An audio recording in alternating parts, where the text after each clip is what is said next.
Welcome, ladies and gentlemen. Welcome, welcome. The sun is once again shining, which is beautiful. And I know some of you are doing exams, so thank you for taking the time to jump in and just listen to the words of wisdom that's going to get landed this evening, because we're talking to Justin Onuekwusi, and he is right at the forefront of having these really powerful conversations in our industry, which are driving change around race equity, race equality, all those things. So you know what we like to talk about here? We like to talk about success and how do you find success? How do you become the best person you can be? How do you become, well, amazing, so that in 30 years time, you look back and you're proud of what you've achieved and what you've built and the way you've changed the world. And we're talking to lots of different people. They're all influential. They've all made it in their own way. Some of them are still climbing up the mountain. They're not there yet, but they've all been on the same path that you have. And Justin is one of those people. I count him a very close friend. I've known him now several years, and I love interviewing you, Justin. It's always good. Thank you, by the way, for joining us this evening. Thank you. Thank you for having me. Yeah, it's a real pleasure. Let me tell everybody a little bit about you. I mean, you work at Legal and General Investment Management, which is one of the, look, it's like, you know, it's the epitome of UK class and skill when it comes, when I say class, I mean, you know, classy as opposed to class, you know what I mean? You know, you guys, you're amazing at what you do. And LGIM, which is the acronym for Legal and General Investment Management, LGIM, you guys, you know, you're all about purpose. You're all about doing things the right way. You've got an amazing culture. We've interviewed Michelle Scrimgeour on here before, your CEO. So let me just tell everyone a little bit about you, Justin. So you're a fund manager. So you're one of the people that we talk about, right? This handful of people, these very, very small number of people who actually handle the money and make things happen. And you're not only that, you're head of retail multi-asset funds. It's a big job, right? I mean, this is nothing trivial. So let me tell a little bit about you. You're one of the co-founders of the Talk About Black movement that, you know, together we kind of co-founded this thing over the years. There were a few of us who did that. We launched it, well, I want to say three years ago. And this is all dedicated to discussing issues around people of Black heritage. It's been awarded, you've been awarded the Freedom of the City of London, by the way. Congratulations, in recognition of all the work done promoting inclusivity within the asset management industry. You won the Invest in Ethnicity BAME Future Leader Award, and in 2019 you were featured in the Empower Ethnic Minority Executives list. So dude, I mean, you are mixing it up. You're doing some very, very cool things, and yeah, I want to say thank you again for joining us. And I thought we could get into this.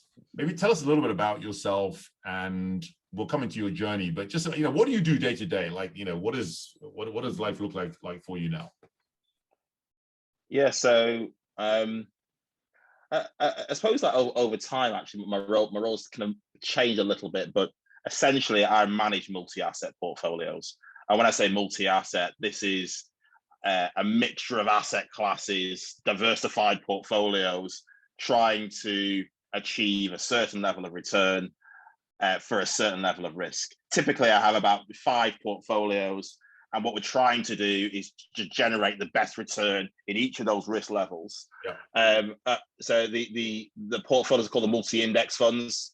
They are award-winning portfolios, 7 billion now in size. They're probably, you know, one of the key multi-asset fund ranges for the retail universe, and the retail universe effectively is financial advisors. So, you know, it's been since 2013, launched in 2013, and they've grown from 0 up to kind of 7 billion over time. And then in that time, built a team around me, and it means that actually less and less I'm doing, you know, fund management work and actually focusing more on managing the team and thinking big picture macroeconomics really, than actually kind of pressing the button and making trades. Yeah. But it's been a very kind of positive story since we took over the funds in 2013. It's an incredible story, Justin. And, you know, for you to be the head of the whole thing, you've got a team. How big's the team? How many people do you have in your team? And what's the whole shape of that? So within that kind of retail multi-asset team, I'd say it's about 9 people. But then we sit within a wider asset allocation team of about 35 people.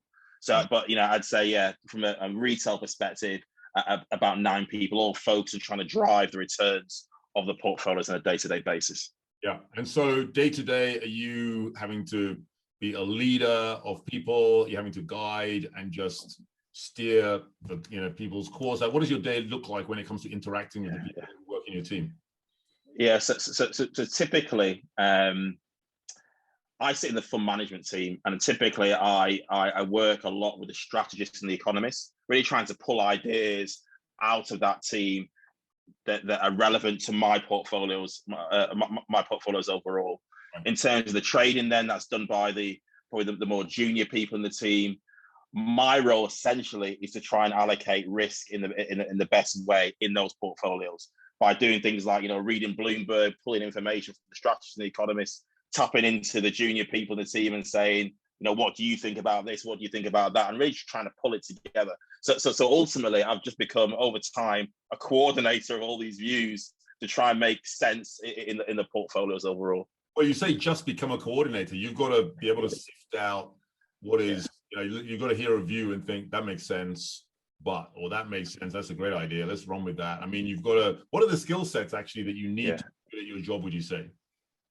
Yeah. So I actually think the key one for multi-asset funds, and I think what distinguishes actually the way we do it relative to everybody else, is really trying to understand the clients, really trying to understand the client out. So I spent a lot of time actually going out and actually seeing IFAs, independent financial advisors, and really trying to understand why they recommend certain funds, why they and so on and so forth. So I think that actually is a unique feature of the LGIM multi-index franchise.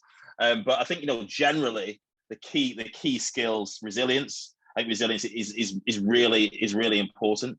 I've got to say my view of resilience has changed over time. I used to think it was all about bouncing back from negativity, but actually sometimes it's actually walking away from things as well, right?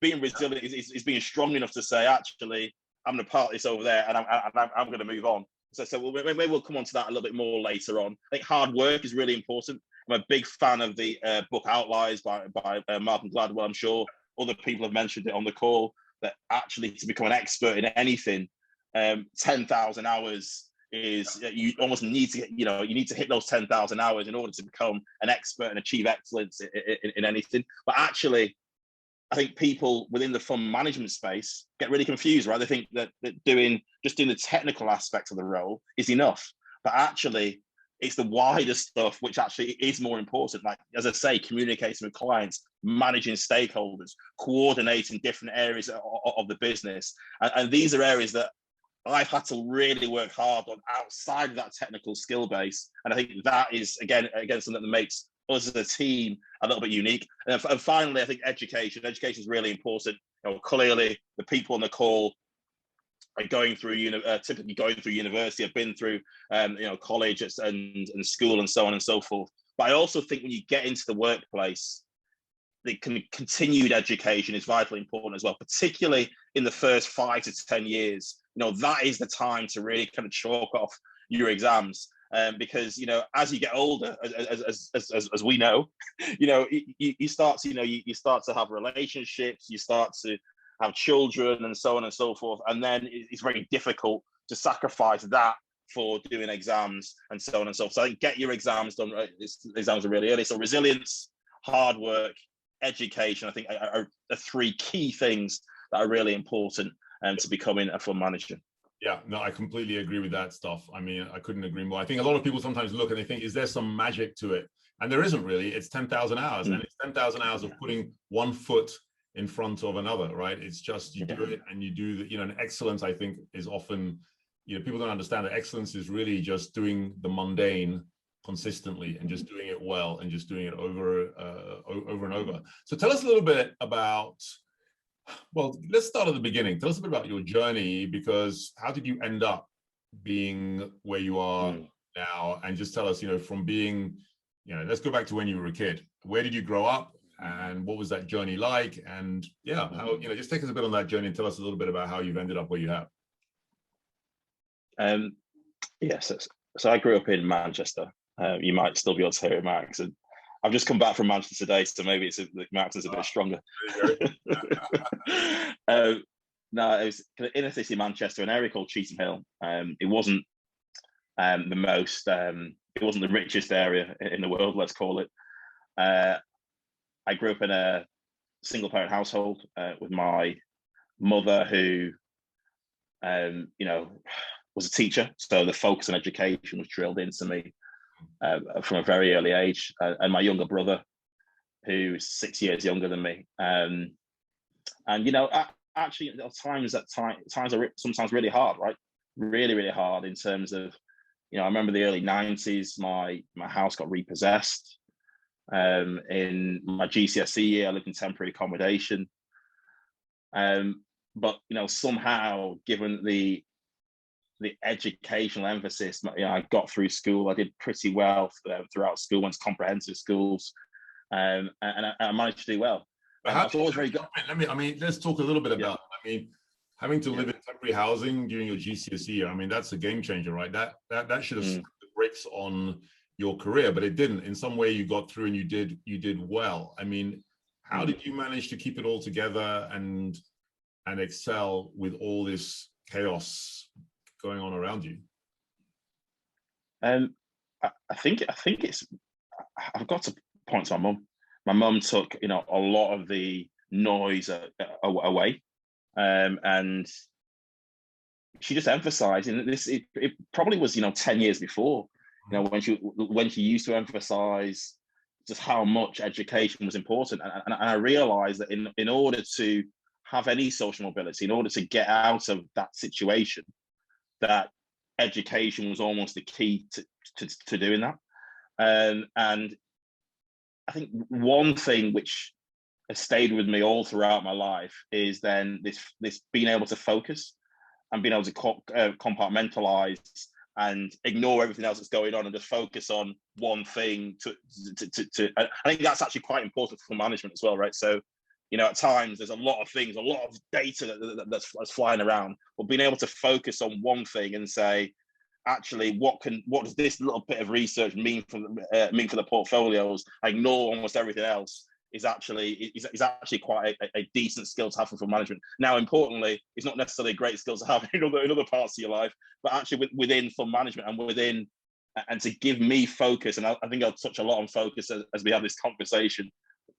That was it was really important. What does that look like then? That ability to focus, even when you were 15, 16 years old, and, you know, conditions aren't great around at home maybe, but you're focusing. What is that? What were you doing? What is that ability? What's your superpower? If your superpower is focus, what does that look? What does that look like? I think it ends up, I end up just shutting a lot of people off, right? And it's actually just, this is my GCSEs, these are my A levels. I remember from my A level year, my friends used to, you know, that used to come and knock on my door and say, Justin, are you coming out to play football? And I was a big footballer at the time, right? So, but, you know, in that period, in that kind of 3 months before 3 months around my A levels or 2 months around my A levels, I just wouldn't go anywhere, right? I just had an intense focus on, I need to deliver in these exams. And actually, it's very similar when I did my CFA as well. The professional exams when I started work. And it's very similar when I've got a particular project on at work. You know, my wife is always, you know, she always says to me, she always knows, right? Because all of a sudden I'm walking with this kind of like tunnel vision even through the house, right? So I think that, you know, that is, I'd say that is the one thing that I'm able to do. Yeah, it's impressive. I know about the idea of just being on it. Like right now, today's my 32nd wedding anniversary. Oh wow! Congratulations. Yeah, I was supposed to be on a train going to London. My wife out to dinner, but here I am with you guys and with Justin. So I get it. I totally get it. Don't worry, after this I'm on a train, I think, hopefully I can go catch it. So anyway, yeah, thanks. I see some congratulations coming in the chat. 32 years, guys, you see, I tell you, it's just, you know, I was saying to my wife this morning, I said, 32 years, hon. I mean, that's like, you know, that's serious. And she's like, yeah, that is serious, right? 32 years is a big thing. So anyways, how long have you been married then, Justin? It's a good question. I need to answer this quickly. 11 years. 11 years. You gotta be on. You gotta be on this, man. You gotta do the math. Don't worry. I'll let you pick it up. But less than 32, I guess. Less than 32. Yeah.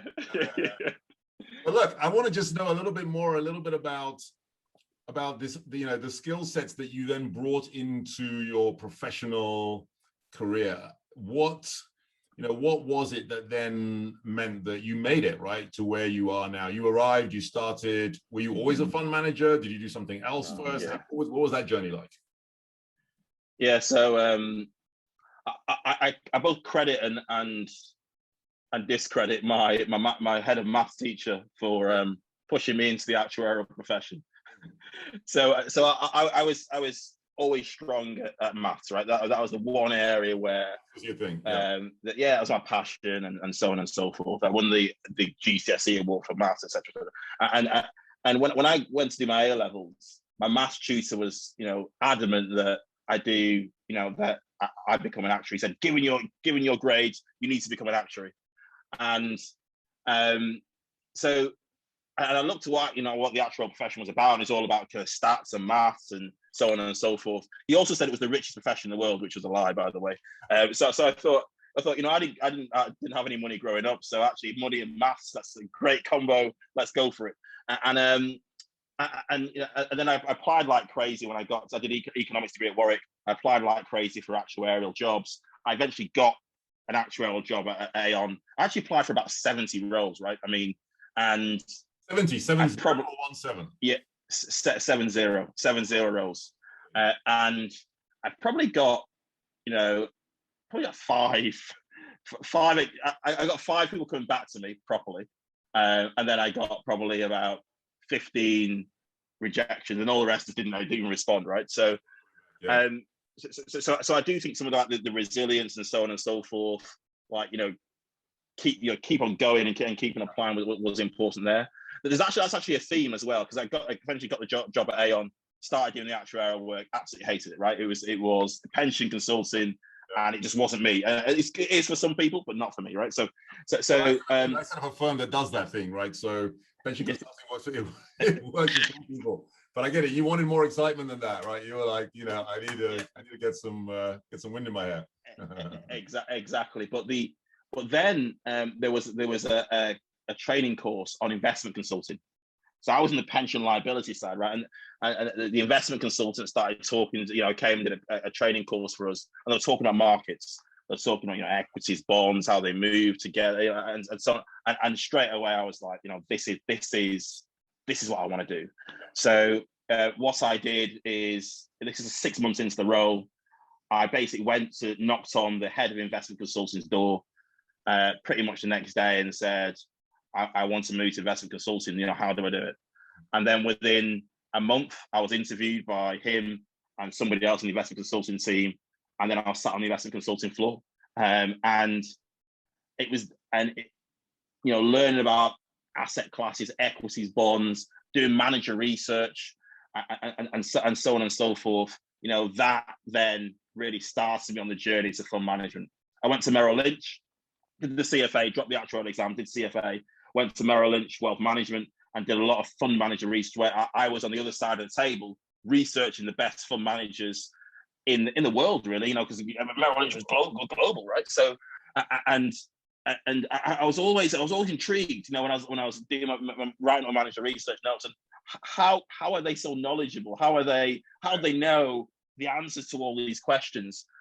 And then at Merrill Lynch, the head of portfolio construction, as it was called then, he went to set up the multi-asset team at Aviva Investors. Oh, yeah. And the first person he called from Merrill Lynch to kind of join him was me, to help to run the multi-asset funds there. And I didn't look back since then. That was 2010. I joined there, launched the retail multi-asset funds from Aviva, and then LGIM came knocking in 2013. I said, can you build this up from scratch for us? And yeah, so that's my journey. And to be honest, sorry, keep going. I cut you off. Keep going. Yeah. And to be honest, the investing, understanding investments is, still such a passion of mine, even though, more and more I'm becoming a leader of people. When I get those research projects, like a research infrastructure for the team, there's actually nothing better than actually really trying to understand the dynamics of a particular market. Got it. Look, tell me a little bit then about, let's talk about race. Because we know that there are 12, 13 portfolio managers who are Black heritage, and you're one of them. So it's like, there's like a handful. I mean, you and I, we know them, right? We could just have them, we could have everybody around your kitchen table. What has your journey been like from a race perspective? I mean, growing up, was race ever an issue in Manchester? You talked about it wasn't a well-to-do area, but what about the race side of things? And then we'll come on to, let's talk about that, and then let's come on to what about from a work perspective in the industry. Yeah. I see somebody's got a master's in actuarial, by the way. So there's nothing against that actuarial profession. It just wasn't for me. I've got to say, race has been, it's been a part of my life since, from a very, very early age. You've got to remember, I grew up in quite a multi-ethnic area, but the surrounding areas in the 80s, showing my age, right? In the 80s were, there were National Front enclaves, and these were, skinheads, part of the links to the British National Party, and there were certain no-go areas, right? There were certain no-go, as a kid, there were certain no-go areas that you just wouldn't go to. You were just told, don't not go to those areas. Yeah. I remember there was a school that was a feeder school to my primary school, and my mum said, well, I'm not sending you there because it's in an area where she experienced racism in the 70s, right? So it's always been a part of my life. I remember the going to school, I went to a predominantly white school, right? So because I went to a Catholic school, and the mainly it was like a 50% white Irish, 50% white English. And the name calling was just constant, right? Particularly in the early, as he got older, it kind of, people matured a little bit, but it was constant. It was constant, and actually, I think that helped me. Now, getting such, all those name calling in the early years helped me navigate things in my life. So not only were you coming from an area that was deprived, and you're a single parent mother, you were living in temporary housing. I mean, at some point, you definitely did not have it easy. And as you say, you had the race element as well. You then find yourself, despite all that, you get good grades, go to a good university, you get a good degree, and you find yourself now in the workplace. What has your journey been like, do you think, as now you're one of the leading Black influencers in our industry, but what has your journey been like from the get-go? How much of a deal has your race been, or have you just got on with it? Like, what's it like to be a Black guy? I guess the question I'm really asking in our industry. Yeah. So I think I've just got on with it. Is the short answer. But I do think that the big challenge for Black people is that as you progress through organizations, it becomes harder and harder to get that promotion, to get that progression, etc., etc. And there is almost a glass ceiling. And I just want to go back actually to school, because I think this is almost what I felt in the industry. And I'll come back. There's some great things about the industry. Don't get me wrong. There's some really, really good things, particularly now that we're really progressing in terms of the kind of the racial discussion about race and ethnicity. But I go back to school, and I go back to my form tutor, and me telling her that I want to be, at the time, this is bizarre because I had a math, I'm so good at maths, but I was rightly deterred from going down this route. But she was, I was like, I want to be a lawyer. I want to be a lawyer. That's what I want to be. I want to be a lawyer. I want to be a barrister. And she turned around to me and said, "You're never going to be a barrister. what you should really go for is something like a comedian or a TV presenter. That's more, that's what you should be doing. And this is somebody, who's pretty much a straight A student, right? And she deterred me from doing that. And I think that actually the industry, because there are so few Black fund managers, the industry just simply doesn't see Black people as being fund managers. And I don't think it's malicious in any way, but the stereotypical image of a fund manager isn't somebody who's Black. So, as I progressed through the industry, I think, we've all spoken about the microaggressions, being mistaken for a security guard, being mistaken for a coffee maker at a conference I'm speaking at, being told by a fellow fund manager as I'm flicking through my presentation before the start of my presentation, oh, can you get my slides up? Do you think I'm a tech person, et cetera, et cetera? But, I've got to say, every single manager that I've had has always been very supportive, even when I've had these, really kind of conversations which has made them feel uncomfortable. Always been supportive, always been true sponsors.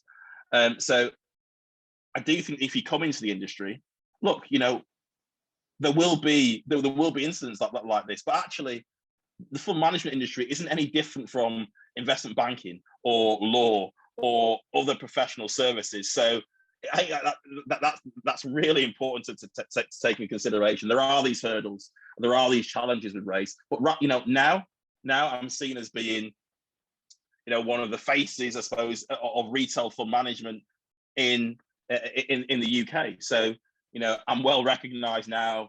I still get mistaken for security guard now and again. I still get mistaken, but ultimately, as you say, I think you just have to get on with it, because these are structural challenges that aren't just related to the fund management industry. They're related to other professional services, and actually they're related to life. So I do think that it is important to be able to navigate. Yeah, and look, that's what we're trying to change, right? That's why we're trying to get high quality people of Black heritage into our industry. To show people that, look, we're as amazing as everybody else. So let the microaggressions kind of stop. And it's microaggressions, but it's also just stereotyping, right? It's just Yes, no, that's right. It's just that whole piece. I remember I set up Reddington. I was the CEO of Reddington. I was sitting in my office, and there was some young graduate, and he just started on the day, and he walked into my office and he said, I need a new mouse. And I said, oh, you ready? He said, yeah. He said, my mouse isn't working, and I just wondered if you come and fix it. I said, sure. He just assumed, he saw a Black guy in the room, so he's like, well, I must be in the IT department, right? So I was like, sure. So I came and fixed his mouse for him, and I kind of I had to give a talk to the firm. I was like, why is the head of IT giving a talk to the firm? And they're like, oh, the CEO. And it was, but what can you do, right? It's like, yeah, it's just one of those things you have to do. But that's going to change, I think. I mean, are you optimistic, you think, next 5-10 years, the work that we're doing, you're doing, I'm doing, we're all kind of doing? What do you think? How are you feeling? Yeah, I feel very optimistic about it, actually. I think that as you know, LGIM have backed me so much in all of this. I think they're seen as, or hopefully they're seen as, being leaders in the space. I think they've taken on 17 interns. 17 incredible, absolutely unbelievable. Yeah. And they've always funded things as well, right? So, and I think the industry as a whole has woken up to this. And actually, I think the industry now is seen as being quite progressive in talking about this and actually doing something to drive change. So thank you anyway for 100 Black interns, because this is one of the things, a big input which has helped to drive that change. Yeah, it's great. Thank you for all that you do as well while we're handing out the thanks. I mean, you've done some incredible stuff. I mean, how you managed to do your day job, dude, and at the same time be doing all that you're doing in the race space is kind of is incredible. So yeah, no, serious admiration. Tell me a little bit about your values and what you care about and what drives you. I mean, obviously, like you said, early doors, you were like, I need some money. I haven't got any money. I need some money, and I need, are you about the money? Are you, what drives you? So I think it's And maybe you say it's different to what it was when I started because my situation is different, right? But I think that the few things that have kind of stayed with me is to always be honest to myself about where I came from, my background, and who I am. Yeah. And I think a lot of people don't really talk about their background for obvious reasons, but I think that it's so important to me that the people that I grew up with in a similar situation, 10 years younger or 15 years younger, they have hope that they can progress and achieve and fulfill their potential. That's so important to me. And that's one of the key reasons that I do so much. Yeah. I think that focus is, again, coming back to this, is one of my key values. That if you want to progress, and it's something that I see, when I see senior people and I speak to senior people, and I talk to them about how they got to where they got to, having a focus and a vision of where they wanted to get to is really important. And I always say that once you're there, or once you're on the track, you can deviate. Your vision can change. Yeah. But actually, to have a focus and a vision is really important. And then I think then the other thing is having this balance between authenticity and adaptability. I think as we as all of us on the call, as we get hired into these organizations, there is an element of adapting to the business culture, but ultimately you have to decide what core values you're not willing to negotiate on. And the way I think about it is, I think about the globe. If you think about the globe, you cut the globe in half. You've got the core in the middle, and the mantle, the mantle around the side. The core part of the earth, the middle part, that's the bit that you're not willing to negotiate on. But the bits around the edges, they are the things that you are willing to be adaptable on. So the core is the authenticity part, and the other bits are adapting. And a great example is we had an intern in a couple of years ago, and he was wearing a black suit, black tie, black shirt, and I just said to him, I said that, look, you can wear what you want, but just look around you and look at what everybody's wearing. And he was adamant that this is who he was, and so on and so forth. So I said, okay, no, that's who you are, but you need to think about what you're willing to adapt in order to what you're willing to adapt in order to fit in a way. Yeah, so I think it's down to the individual, but you have to, there are some sacrifices you have to make, and so on and so forth. But your core values, I think are really important to stick to. Yeah, I mean, look, this is a very interesting point. Let's pick this up, right? Because I guess people will be thinking to themselves, so how do I show up to work? Like, can I really be myself? Everyone says be authentic, be yourself. If I want to wear, all black, then, why shouldn't I? And your point is, well, nobody else is wearing all black, right? So do you really come in and effectively make a statement? What would you say to people about how to show up, right? I mean, if you've currently got your hair in braids, if you're a guy, for example, or you've got a particular look that's like more of a kind of a footballer or a catwalk look, does that kind of does that work, or should you just come in like just look sharp? I mean, what's the kind of what do you think? So as I said, I think you've got to understand what's important to you, and another example, I do these mentoring circles, and somebody, he for lunch, he loves his KFC, right? This is when we were in the office, by the way, obviously not lockdown, but or working from home. And he used to bring his KFC into the office, and nobody was eating KFC, right? Nobody was eating KFC in the office, and people used to make comments all the time. And he I was mentoring him, and he was like, well, people keep making comments, but this is who I am. I like KFC, and I said, well, you've got to you've got to work out how much you like KFC, right? Are you willing to take all of these comments in order to be to eat KFC in the office, or would you rather go and eat it in the restaurant down the road to avoid those comments? So I think I think it's a matter of emotional intelligence, understanding who you are, and understanding what you're willing to give and what you're willing to sacrifice. And I honestly think that threshold is different with different people.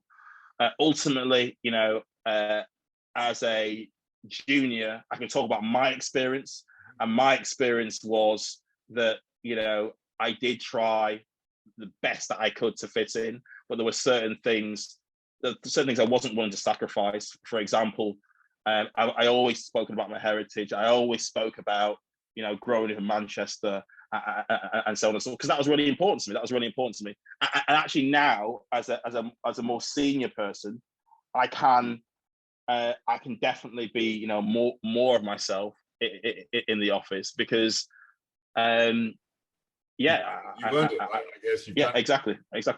Yeah, no, completely. Listen, I'm going to try and pull in a few questions in the time we got left. But, David, I just want to just mention one last thing, is that this adaptability is part of all of our lives, right? When I speak to my wife, I speak to her differently, and I speak to my friends, and so on. I speak to my kids, I speak to them differently. So adapting to your different scenario, I think is a key element of emotional intelligence. And again, you just got to work out what you're willing to sacrifice in those different environments.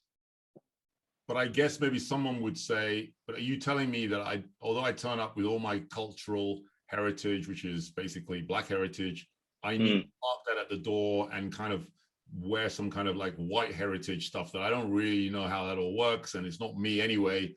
Is that what you're telling me, or are you saying that it's more subtle than that? I think it's more subtle than that. I don't think you have to park your Black heritage at the door, etc., etc.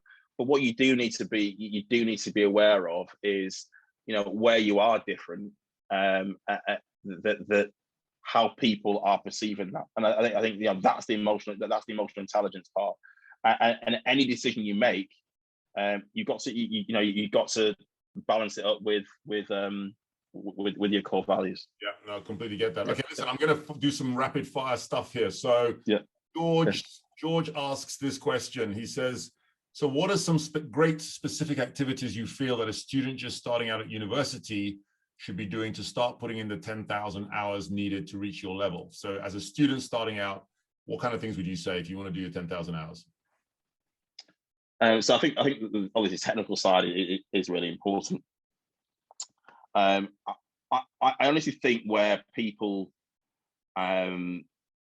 fall down is the softer skill side.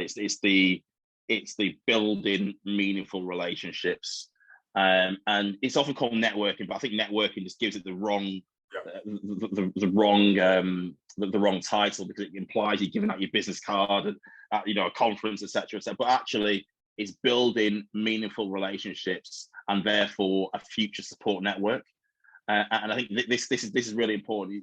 Fund management as a whole, there's lots of ups and downs, and there are a lot of downs, right? When performance is poor, the sales team who were giving you high fives a month ago, they don't even make eye contact with you in the corridor, etc., etc. So it's so important that you've got a support network you can lean on and get mentorship and so on and so forth. So that's where I'd focus a lot of the time, building these meaningful relationships, and not just networking relationships. Right? You can start exactly. Yeah, exactly. Yeah, totally. Okay. So by the way, you do that with LinkedIn, get your LinkedIn profile up, start reaching out to good people. I mean, absolutely. I couldn't agree with you more. And then Tenny says, what was it that attracted you to LGIM? I loved LGIM when I was doing my work experience and my team was lovely. But what is the fund management sector like? Yeah, so I'll tell you what attracted me to LGIM. And so the first thing was building something from scratch, right? LGIM did not have any presence in retail multi-asset at all. So I knew that I could build and put my own stamp on this and build it in the way that I want. It was almost like a startup within with using the infrastructure of a large organization, right? Which was which really exciting. Then it was the inputs that I had around me, the strategists, the economists that I was plugging into. I knew them, I'd seen them talk. I'd read their bios. I knew how strong they were going. And as a fund manager, you're only as good as that research that's feeding in, right? So it was, that was the other thing that was really important. And then the last two things was the culture. And you touched on this already, that I do think that LGIM does put the client at the focus on everything they do.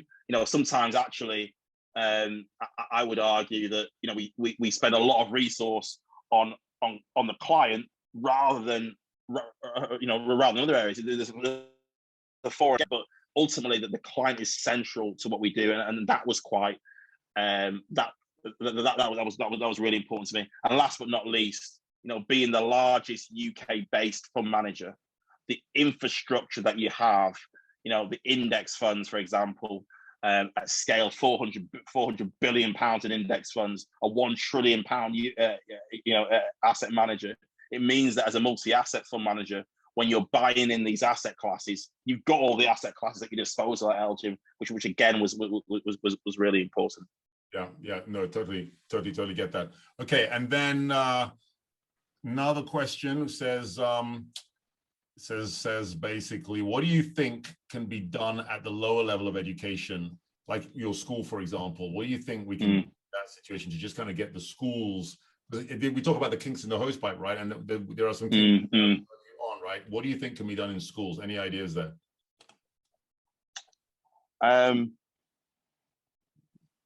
Yeah, so I think that and teachers do a great job, right? My mum was a teacher, my wife was a former teacher, but I do think that the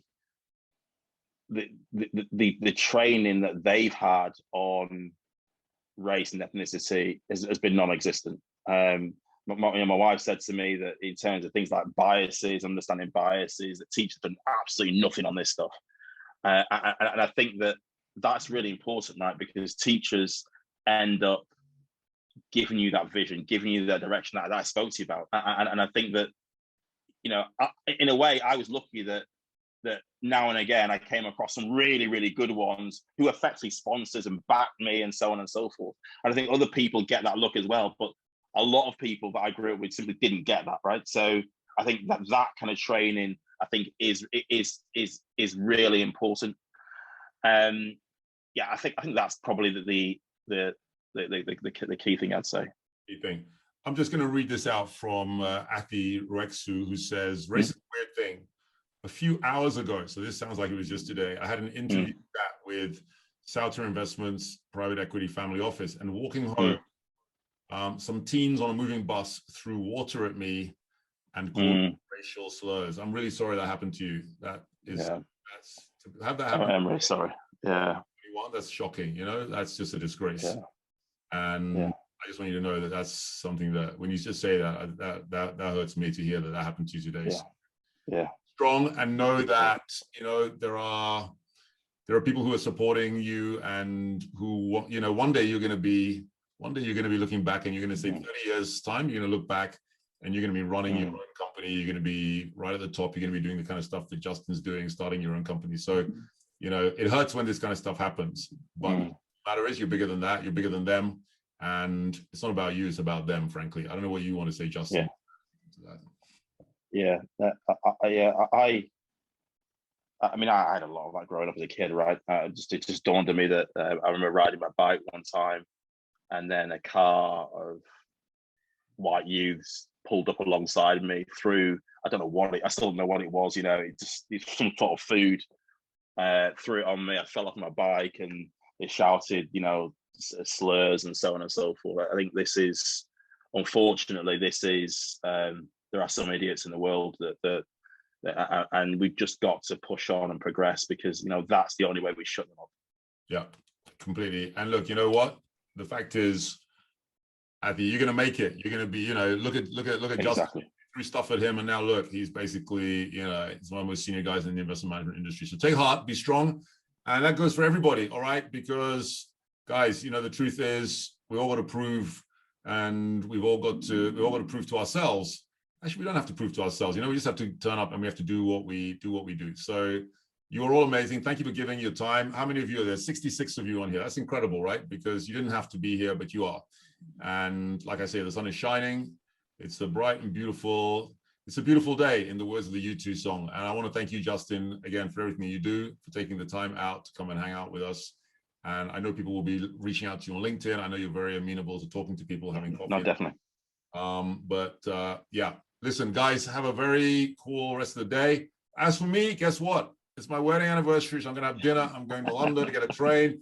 And I'm going to stick around, but it's 17:45 and I got stuff to do. So I'm going to love and leave you guys. Stay safe, stay well. See you soon. Cheers. Bye-bye. Enjoy. Cheers. Bye-bye.